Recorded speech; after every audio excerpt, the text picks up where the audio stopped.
आपने कई भाषणों में कहा है कि 2024 आपका लक्ष्य नहीं है, 2047 है। तो 2047 तक क्या कुछ होने वाला है और क्या ये चुनाव महज एक फॉर्मेलिटी है? मैं समझता हूँ कि 2047 को और 2024 दोनों को मिक्सअप नहीं करना चाहिए, दो अलग चीज़ें हैं।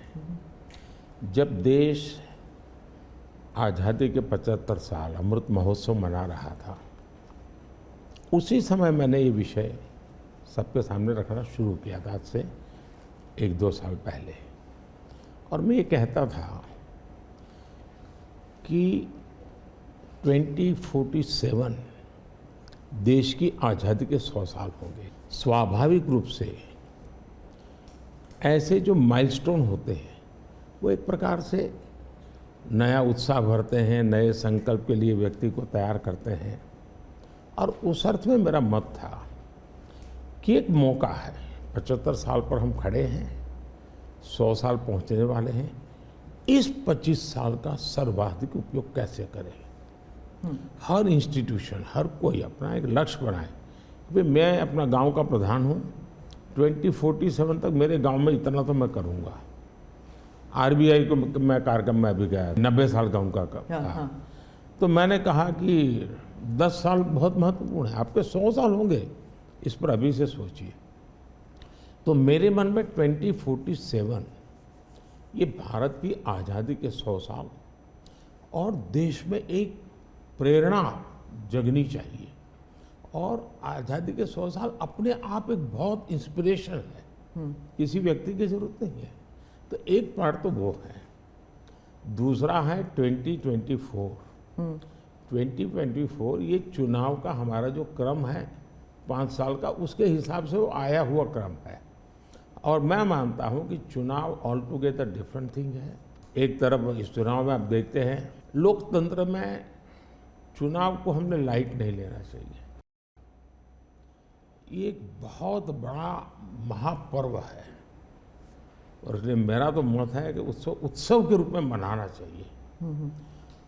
उससे जैसे स्पोर्ट्स, उसका जब फेस्टिवल होता है, स्पोर्ट्स के इवेंट होते हैं, वो स्पोर्ट्समैन स्पिरिट को पैदा करते हैं। प्रतिस्पर्धा भी। जब खेल का मैदान होता है तो देखने वाले, खेलने वाले, स्पोर्ट्समैन स्पिरिट का एक एनवायरनमेंट क्रिएट होता है जो हमारे संस्कार बन जाते हैं। चुनाव का ये माहौल अगर हम उत्सव में पलट दें, लोकोत्सव बना दें, तो हमारी रगों में, डेमोक्रेसी आने वाली पीढ़ियों के रगों में वो संस्कार बन जाती है। और लोकतंत्र के लिए बहुत आवश्यक है कि लोकतंत्र ये सिर्फ संविधान की सीमाओं में नहीं बंधना चाहिए, हमारी रगों में होना चाहिए, हमारे संस्कार में होना चाहिए। और उस अर्थ में मैं 2024 को देखता हूँ। ये बात सही है कि हमारा 25 साल का विजन, और उसमें मैंने बहुत काम किया है। और ये आज कर रहा हूँ ऐसा नहीं है, शायद मैं जब गुजरात में था तब भी इन दिशा में सोचता था। अब देखिए 2024 का चुनाव तो देश के सामने एक अवसर है कि एक कांग्रेस सरकार का मॉडल और एक बीजेपी सरकार का मॉडल, उनका 5-6 दशक का काम, मैं उनके लिए बहुत खुला मैदान छोड़ता हूँ, 5-6 दशक का काम, और मेरा सिर्फ 10 साल का काम।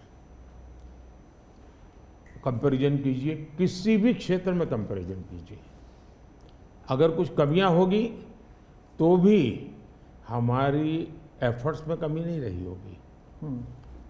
दूसरा, मुझे 10 साल में 2 साल तो कोविड की लड़ाई में जाना पड़ा और आफ्टर इफेक्ट भी बहुत था। फिर भी आज हम कंपैरेटिवली देश को स्पीड कहो, स्केल कहो, सर्वांगीण विकास की बात करें तो वो कहें, सर्वसमावेशक विकास की बात कहें तो वो देखें, हर पैरामीटर पे आपको कांग्रेस के मॉडल से एक ऐसा मॉडल नजर आ रहा है कि हाँ, इस रास्ते पर हम चलेंगे इतनी गति से, और गति और बढ़ानी है मुझे। अगले टर्म में गति भी बढ़ानी है और स्केल भी बढ़ाना है, तो वो तो मेरा लक्ष्य ही है। दूसरा, आप देखेंगे कि जब देश चलाने की देशवासी जिम्मेवारी देते हैं तो आपका सिंगल माइंडेड फोकस होना चाहिए। देश के लोग दुर्भाग्य से पहले की राजनीतिक कल्चर ने परिवार को कैसे मजबूत बनाना, परिवार की जड़ों को कोई उखाड़ न दे, उसी में शक्ति लगाते रहे। जबकि मैं देश मजबूत इसी एक लक्ष्य को लेकर के काम कर रहा हूँ। मेरी सरकार पूरी उस लक्ष्य को लेकर काम रही है। और जब देश मजबूत होता है तो हर कोई उसका बेनिफिशियरी संतोष अनुभव करता है। कहा यार कुछ तो हो रहा है, मेहनत तो कर रहा है, ईमानदारी से कर रहा है, इन चीज़ों का इम्पैक्ट होता है। तो 2024 ये चुनाव है और चुनाव का मैदान है, तो हम एक अपने ट्रैक रिकॉर्ड को लेकर के गए हैं और वे अपने ट्रैक रिकॉर्ड को लेकर के आए हैं। अब प्रधानमंत्री जी, आपने दो चीज़ों का जिक्र किया जिसके बारे में पूछना चाहूँगी। एक तो वो जब आरबीआई में जब आपने कहा 2014 विजन वगैरह की बात कर रहे थे, तो जब आप कहते हैं कि ट्रेलर है, आपके स्पीचेस में कहते हैं अभी तो ट्रेलर है, मैं बहुत कुछ करने वाला हूँ, तो एक कस्बा होता है जो थोड़ा नर्वस हो जाता है कि करने क्या वाले हैं मोदी जी। एक वो नर्वस होते हैं, जो दूसरी जिनका विश्वास आप पर पूर्ण तरह है, वो सोचते हैं कि हाँ अभी और काम बाकी है और मोदी जी उसे अंजाम देने वाले हैं। तो दोनों के लिए आप अगर हमें बताएं कि विजन क्या है कि 2047 तक किस तरह ये विजन सक्सेसफुल होगा, क्या आपका गेम प्लान है? जब मैं कहता हूँ कि मेरे मन में बहुत बड़े बड़े प्लान है और उसके लिए बहुत बड़े बड़े फैसले हैं, किसी को डरने की ज़रूरत नहीं है। मेरे निर्णय किसी को डराने के लिए नहीं है, किसी को दबाने के लिए भी नहीं है।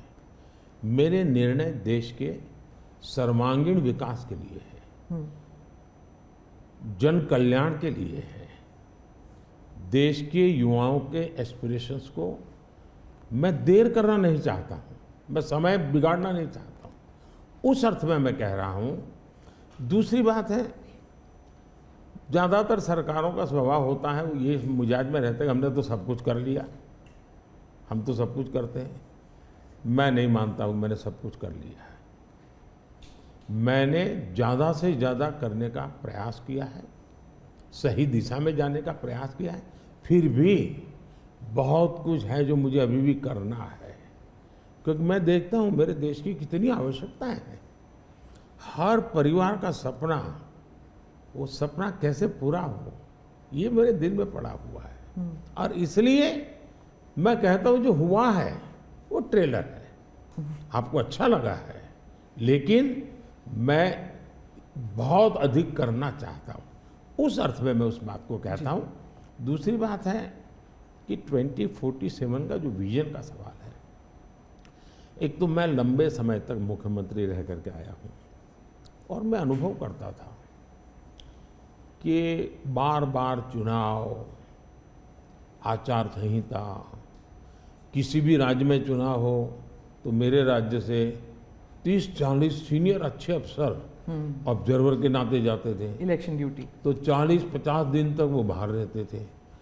तो मुझे चिंता रहती थी कि मैं सरकार कैसे चलाऊं, क्योंकि देश में ऐसे चुनाव होते ही रहते और मेरे ऑब्जर्वर जाते रहते। तो मैं तो फिर मैंने सोचा कि मैं ये इसको वैकेशन नहीं मानता हूँ। मैं चुनाव होगा तो उस पीरियड को वैकेशन के रूप में नहीं लूँगा। मैं अफसरों को पहले से काम देता हूँ, भाई अगली सरकार के लिए ये काम करो। तो मैं उस समय भी 100 दिन का प्लान करता था। हाँ, उसी पे पूछना था मुझे। हाँ। अभी तो चुनाव हो ही रहे हैं, अभी रिजल्ट्स भी नहीं आए और आप 100 दिन का प्लान बना रहे हैं। मैं चुनाव में जाने से पहले शुरू किया। हाँ। और दरअसल मैंने कैसे किया कि मैं पिछले 2 साल से 2047 को ध्यान में रख के काम करता था। और उसके लिए मैंने देश भर में लोगों के ओपिनियन मांगे, सुझाव मांगे।